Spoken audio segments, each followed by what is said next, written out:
देखिए, हम first lesson का ही जो है कि आगे टॉपिक पढ़ेंगे, जो कि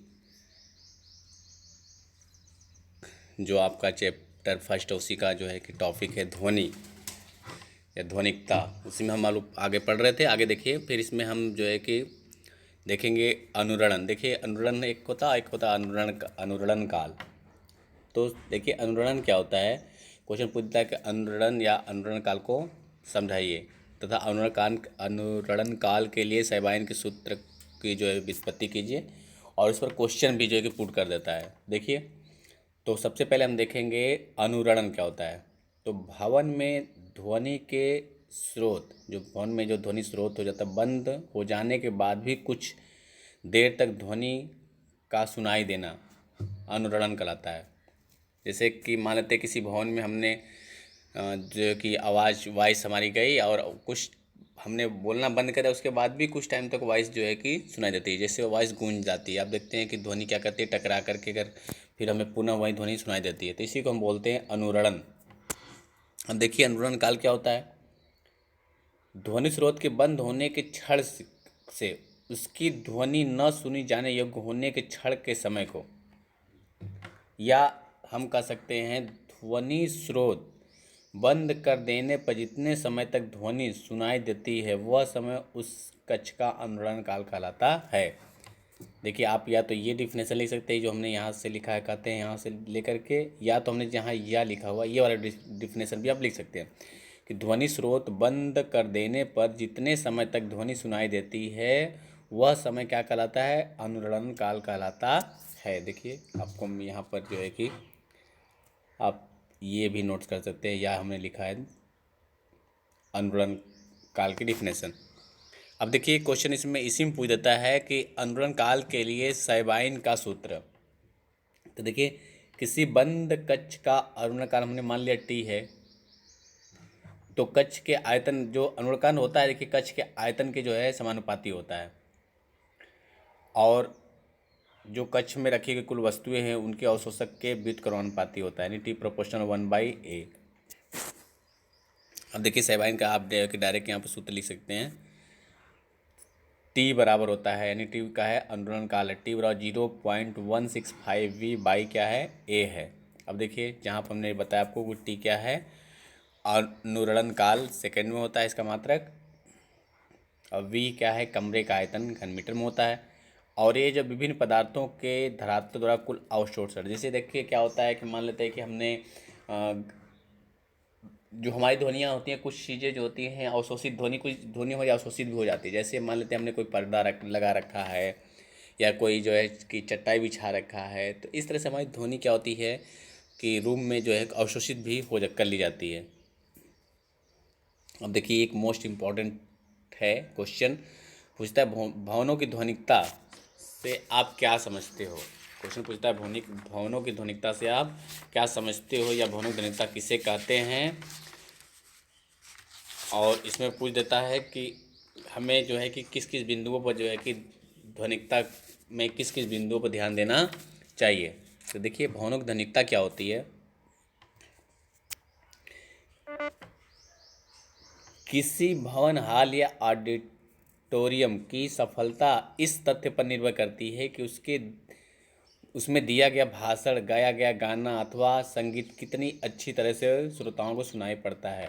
जैसे देखिए, अब क्या कोई हॉल है, वहाँ पर देखते हैं कोई स्पीच देता है, या कोई भी सिस्टम में चाहे कोई भी लीडर देता है, या कोई उसमें कोई रिकॉर्डिंग चलती है, कुछ भी कोई फंक्शन होते हैं, तो वहाँ पर हमें ये देखना पड़ता है कि हमें ध्वनि कैसे सुनाई दे रही है, मतलब बिल्कुल जो है कि श्रोताओं को जो है कि अच्छी सुनाई पड़नी चाहिए। तो इसके लिए देखिए, हम कैसे हॉल या किस टाइप का जो है कि निर्माण किया जाता है। इसलिए देखिए, अभी आप देखिए, इसलिए भवनों की ध्वनिकता का डिजाइन करते समय ध्वनि के अवशोषण, परावर्तन तथा व्यतिकरण का विशेष ध्यान रखा जाता है। इसके अतिरिक्त यह भी ध्वनि ध्यान रखा जाता है कि भाषण या संगीत को दो क्रमागत ध्वनियाँ एक दूसरे पर अध्यारोपित न होने पाए। जैसे मान लेते हैं कि अब हम हमारी पता चला तबला का अलग ध्वनि होनी चाहिए, बांसुरी का अलग ध्वनि चाहिए, उसमें जो भी श्रोता सुन रहे हैं तो उनको अलग अलग ध्वनियाँ सुनाई देनी चाहिए, इसका भी खास ध्यान रखा जाता है। या संगीत की गुणवत्ता परिवर्तित होनी, श्रोता द्वारा सुनी जानी चाहिए वाली ध्वनि की प्रबलता आवश्यकता के अनुसार या अनुरूप होनी चाहिए। यह भी ध्यान रखा जाना चाहिए कि ध्वनि की प्रतिध्वनि न उत्पन्न होने पाए और बाहर का स्वर कक्ष में प्रवेश न होने पाए।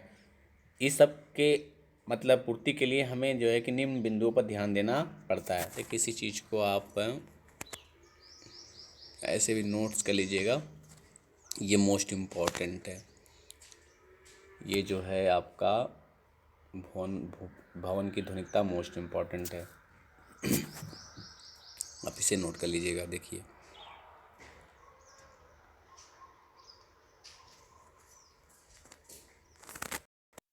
देखिए इसके लिए हमें क्या करना चाहिए, निम्न बिंदुओं पर ध्यान देना चाहिए। अब वो कौन कौन से पॉइंट है जिस पर हमें ध्यान देना चाहिए।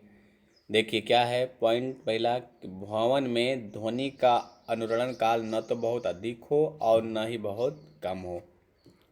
नंबर 2 देखिए, प्रत्येक श्रोता को स्पष्ट सुनाई पड़े, इसके लिए ध्वनि का प्रबलता तथा तीव्रता अधिक होनी चाहिए। नंबर 3 देखिए, वक्राकार परावर्तक सतहों का प्रयोग करके कक्ष में बैठे सभी श्रोताओं को अच्छी ध्वनि भेजी जा सकती है। ये हमें ऐसे डिजाइन करना चाहिए कि वक्र के आकार का हो। नंबर 4 देखिए, यदि किसी ध्वनि स्रोत के सामने सीढ़ी बनी हो तो विभिन्न सीढ़ियों से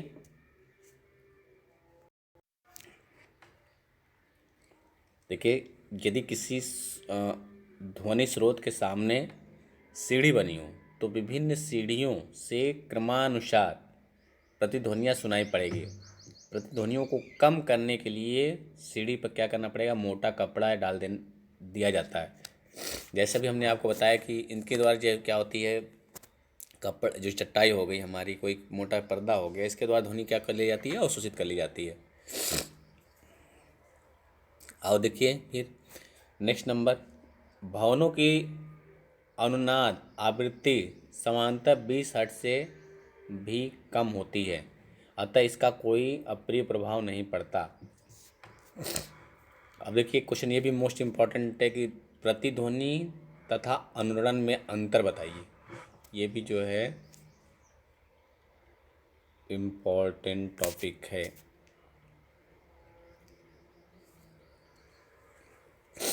देखिए हमने एक तरफ लिख रखा है प्रतिध्वनि और एक तरफ क्या है, अनुरण है। देखिए तो प्रतिध्वनि है और क्या है, अनुरणन। प्रतिध्वनि में क्या होता है, किसी सतह से टकराकर परावर्तन के फलस्वरूप एक बार सुनाई देती है, जो प्रतिध्वनि होती है। अनुरण क्या होता है, ध्वनि स्रोत बंद कर देने पर भी अनगिनत परावर्तन के फलस्वरूप ध्वनि कुछ देर तक सुनाई देती है। नंबर 2 देखिए, खुले स्थान पर जहाँ सामने कोई रुकावट हो वहाँ अनुभव होता है, किसी बंद कक्ष या थिएटर में अनुभव किया जा सकता है। अब देखिए नेक्स्ट थर्ड, ध्वनि को जाने तथा टकराकर वापस आने में लगा समय प्रतिध्वनि काल कहलाता है। टी बराबर 2D/V। अभी इसके पहले हमने आपको दिखाया था फार्मूला। और इसमें देखिए ध्वनि स्रोत बंद कर देने के पश्चात ध्वनि तीव्रता का स्तर 1/10⁶ गुना कम होने का समय अनुरणन काल कहता है। अभी हमने टी बराबर आपको बताया फार्मूला 0.165V/A। इसके बाद देखिए प्रतिध्वनि काल का मान न्यूनतम 0.1 सेकेंड होना चाहिए और अनुरण काल का जो है कि समानता का देखा जाए तो 1 से 2 सेकेंड के मध्य रखा जाता है। जो अनुरण काल का मान होता है समानता कितना रखा जाता है, 1 से 2 सेकेंड के मध्य रखा जाता है। देखिए मोस्ट इम्पॉर्टेंट है, आप इसे नोट्स कर लीजिए। प्रतिध्वनि तथा अनुरण में अंतर, ये मोस्ट इम्पॉर्टेंट है। देखिए इसमें कुछ न्यूमेरिकल्स भी हमने लिख रखा है, इसी टाइप के न्यूमेरिकल्स आते भी हैं और आप इस टाइप के न्यूमेरिकल्स सॉल्व भी कर सकते हैं। देखिए न्यूमेरिकल्स में फर्स्ट न्यूमेरिकल है कि एक व्यक्ति किसी मीनार से 167 मीटर दूर खड़ा है।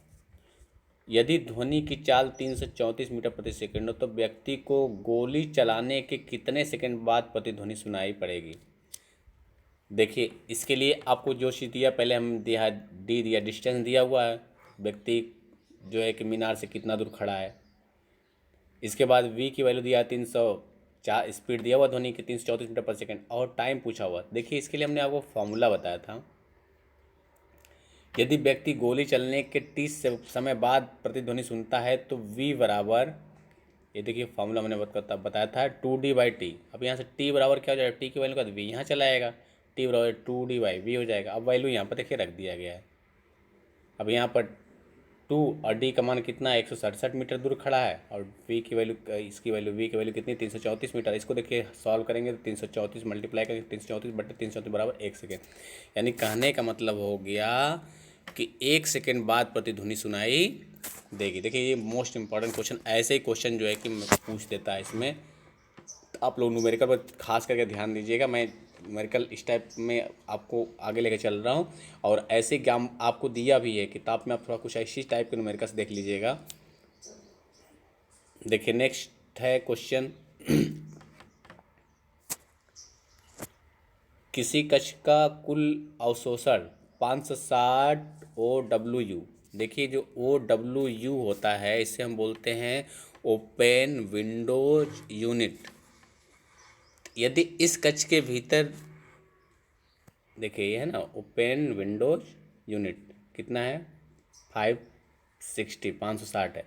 यदि इस कक्ष के भीतर ध्वनि का अनुरणन काल 0.75 सेकेंड हो तो कक्ष का आयतन ज्ञात कीजिए। अब देखिए ए का मान दिया ही है 560, टी का मान 0.75 सेकेंड, वी का मान निकालना है। तो इसके देखिए अनुकरण के लिए फॉर्मूला क्या होता है, टी बराबर होता है 0.165v/a। ये देखिए मोस्ट इंपॉर्टेंट क्वेश्चन है, ऐसे क्वेश्चन पूछ देता है। बहुत करेगा तो वैल्यू चेंज कर देगा, बाकी सब चीज़ ऐसे ही रहेगा। अब ऐसे वी का मान निकाल लीजिए, हो सकता है उसमें टी पूछ दे, वी दिया हो सकता है ए पूछ दे, टी और वी दोनों दिया हो। देखिए वी का मान निकालना तो ये देखिए यहाँ से ये हो जाएगा, टी ए ऊपर चला जाएगा और वी कहाँ आ जाएगा, तो ये 0.65 नीचे आ जाएगा। अब इसी को देखो मल्टीप्लाई करिए, इसमें हमने टी का मान दिया हुआ है 0.75, वे का मान दिया है 560 और इतना है। इस सॉल्व करेंगे तो निकल जाएगा हमारा 2545.4 मीटर क्यूब यानी घन मीटर। देखिए ये न्यूमेरिकल्स था। इसी तरह से आप जो है कि न्यूमेरिकल्स के क्वेश्चन देख सकते हैं, कई क्वेश्चन इस टाइप में आपको मिल जाएंगे, आप देख लीजिए किताब में। ये काफ़ी इम्पोर्टेंट था। इस तरह से ये चैप्टर आप लोगों का कंप्लीट हो चुका है। लगभग हमने फिजिक्स में सारे टॉपिक को कंप्लीट कर दिया। हम नेक्स्ट वीडियो आपको लेकर आएंगे जो कि थोड़ा सा आपको रिवाइज कराएंगे और उसमें जो मोस्ट इम्पॉर्टेंट क्वेश्चन होगा उस पर हम फोकस करेंगे। तो मेरे प्यारे बच्चों, आप लोग ज़्यादा खास करके फोकस करिए फिजिक्स पर भी, क्योंकि आप लोगों ने देखा था पिछले साल के रिजल्ट के अकॉर्डिंग कुछ ऐसे क्वेश्चंस जो कि है कि आप अगर थोड़ा सा भी ध्यान दे देंगे तो आराम से अच्छे नंबर निकाल सकते हैं। और आप लोग पढ़ाई भी करिए, देख रहे हैं बहुत कम व्यूअर दिखाई दे रहे हैं इस पर, तो इसलिए आप लोग जो है अधिक से अधिक कोशिश करिए कि जो है कि जिसके पास किताब से भी न्यूमेरिकल्स लगाइए और कुछ न्यूमेरिकल्स हम इसमें डालते रहेंगे। तब तक के लिए धन्यवाद।